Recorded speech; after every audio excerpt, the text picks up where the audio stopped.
Selamat pagi semua, ketemu lagi dengan saya, Pak Theo. Pada kesempatan kali ini di materi berikutnya atau lanjutan mengenai pendidikan dan proses pembudayaan, kita akan membahas mengenai bagaimana proses pendidikan dan pembudayaan yang ada di lingkungan sekitar kita, terkhusus dalam hal ini adalah sekolah.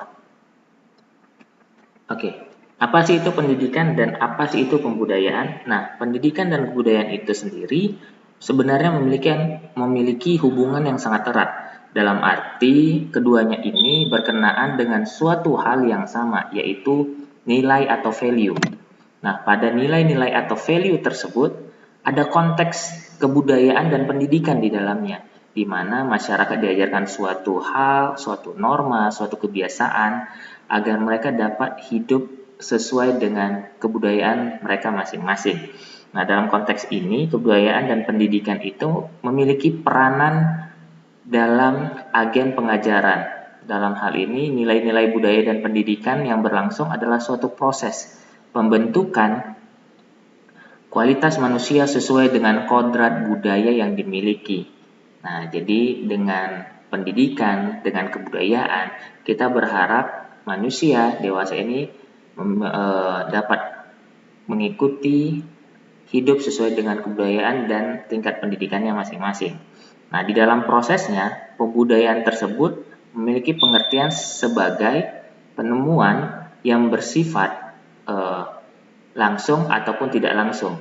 Jadi, dalam pembudayaan ini sendiri memiliki beberapa pengertian-pengertian, yaitu ada invensi, inovasi, difusi, akulturasi, asimilasi, inovasi, fokus, dan krisis, serta banyak lagi terminologi yang lainnya. Nah, berikutnya kita bahas mengenai penemuan atau invensi terlebih dahulu.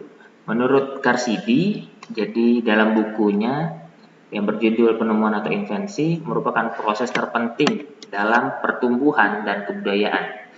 Jadi hal ini dapat mengingatkan kita, tanpa penemuan-penemuan yang baru atau tanpa invensi, maka budaya akan mati. Ya, ini jelas.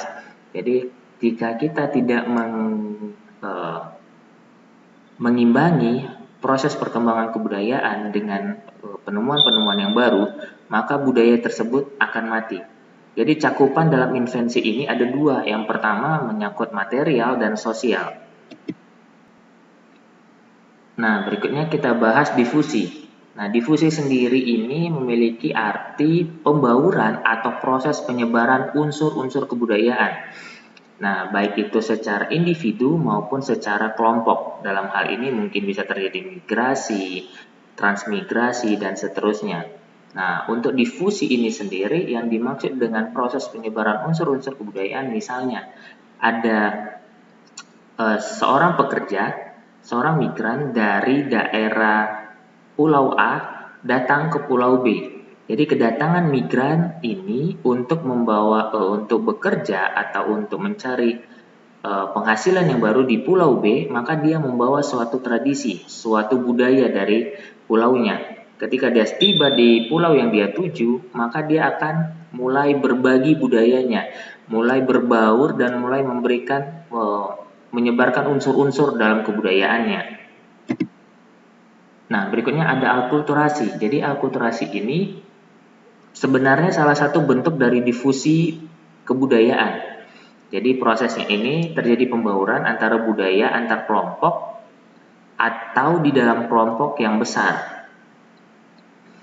Nah, jadi jika tadi si pekerja, si migran yang dari Pulau A pada penjelasan difusi tadi datang ke Pulau B, dia membawa budayanya. Kalau akulturasi ini penggabungan, jadi dia pembauran, jadi disatukan dia.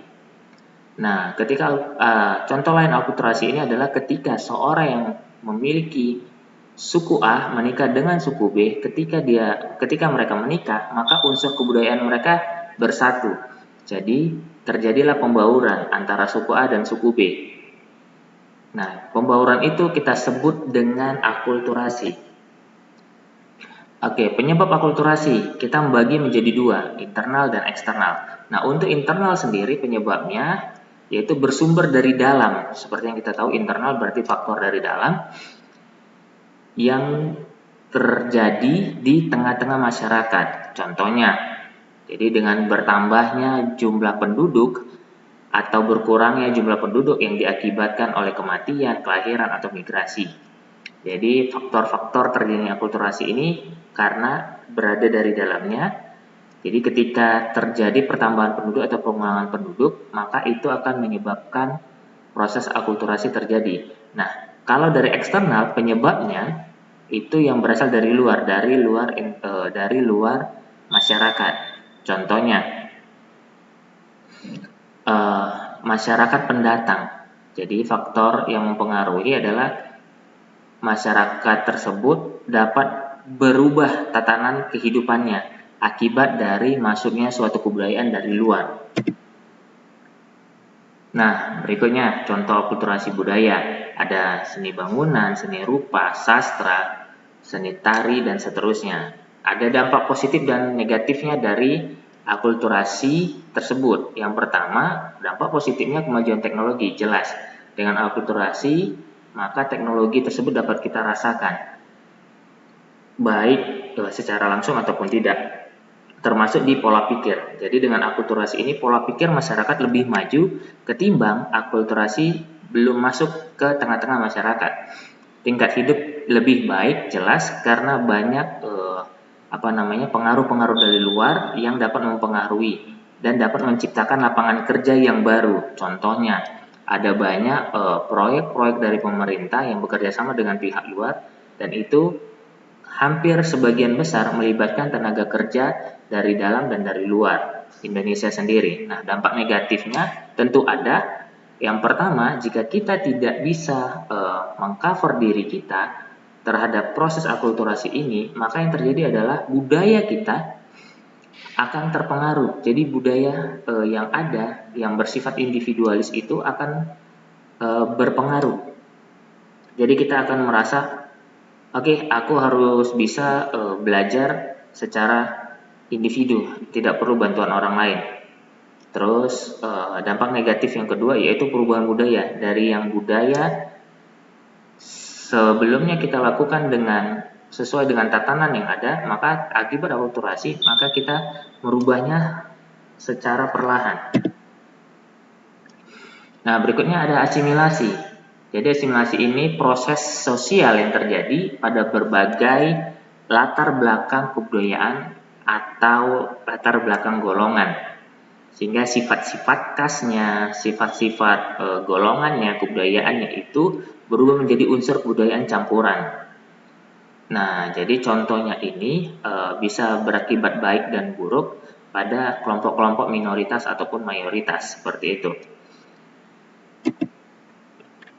Nah, jadi proses asimilasi yang pertama itu adanya toleransi antar kebudayaan yang berbeda. Nah, jadi ketika ada budaya A masuk ke daerah B, ketika tidak ada toleransi di dalamnya, maka budaya A ini akan condong untuk berakhir atau tidak dapat berkembang di tempat B. Nah, lalu kedua, adanya kesempatan yang sama dalam bidang ekonomi. Jadi jelas, ketika ada pendatang masuk ke suatu wilayah yang baru, ketika dia tidak bisa mendapatkan kesempatan bekerja, maka si pendatang ini tidak bisa mempertahankan kebudayaan yang dia bawa. Oke, berikutnya adanya sikap menghargai, itu jelas. Adanya sikap terbuka dari golongan yang berkuasa, adanya unsur-unsur kebudayaan yang sama, terjadinya perkawinan campuran, adanya musuh bersama dari luar. Oke, faktor penghambatnya ada letak geografis, lalu ada pengetahuan yang rendah tentang kebudayaan yang berada di luar daerah mereka, terus ada ketakutan akibat masuknya kebudayaan lain, lalu adanya sikap superior, merasa sukunya atau budayanya itu jauh lebih tinggi daripada budaya-budaya orang lain.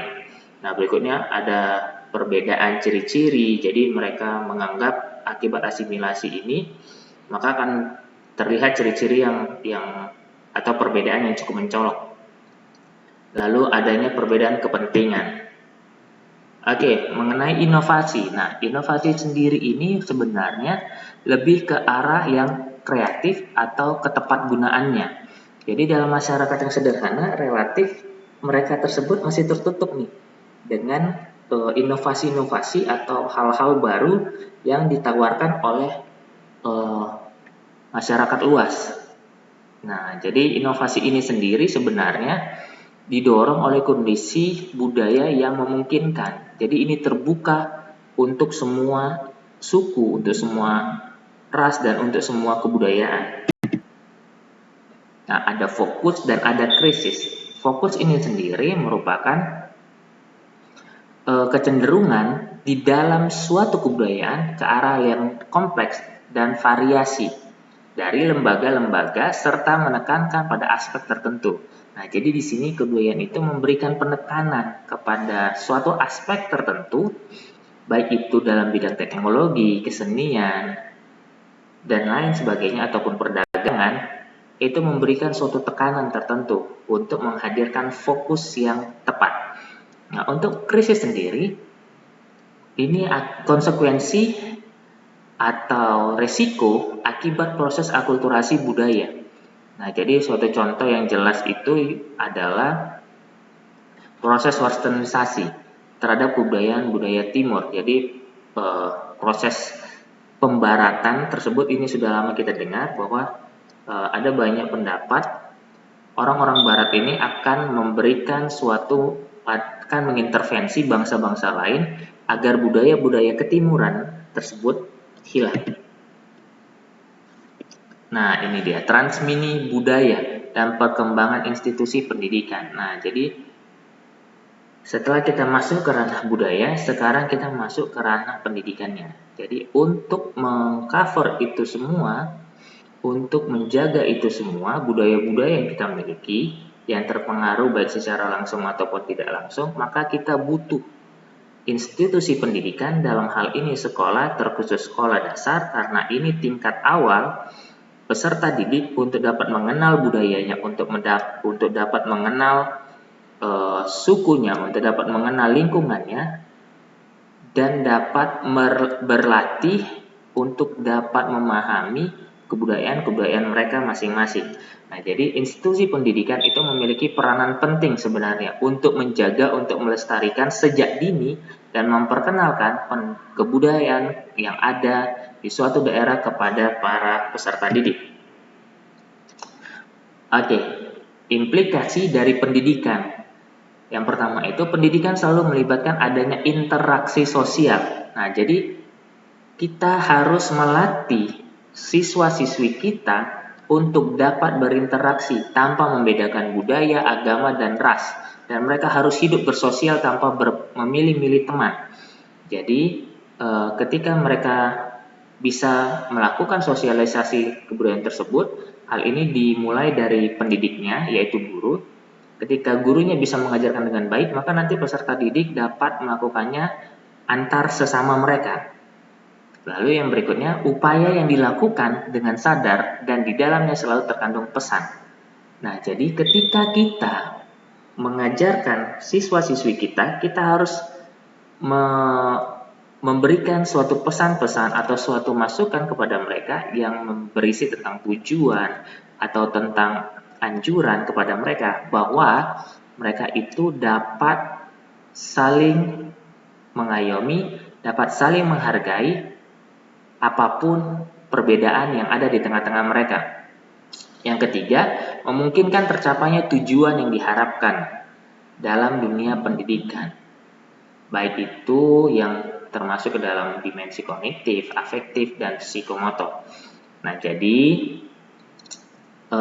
dengan proses pendidikan ini kita berharap kebudayaan-kebudayaan yang kita miliki, norma-norma yang kita miliki dapat kita arahkan ke arah yang baik guna mengembangkan aspek atau level kognitif, afektif, dan psikomotor masing-masing peserta didik. Nah, yang terakhir, pendidikan dapat ditinjau dari dua aspek, mikro dan makro. Dari mikro, kita dapat melihat interaksi peserta didik dengan pendidik. Tadi sudah dibahas. Lalu dari aspek makronya, yaitu dari konteks efektivitas dan efisiensinya. Jadi kita lihat dari proses pendidikan ini kita dapat mengetahui apakah pelajaran yang kita berikan efektif, lalu apakah itu efisien bagi seluruh peserta didik. Oke, jadi pada dasarnya sekolah itu berfungsi sebagai dasar perubahan masyarakat dan meniadakan penindasan dan ketidakadilan. Jadi harapannya kita selaku calon-calon pendidik dapat membiasakan suatu kebudayaan yang baik di sekolah, dalam hal ini khususnya di tingkat sekolah dasar. Akhir kata, saya tutup pertemuan kita hari ini. Semoga mahasiswa-mahasiswi sekalian dapat memahami setiap penjelasan yang telah diberikan. Saya ucapkan terima kasih.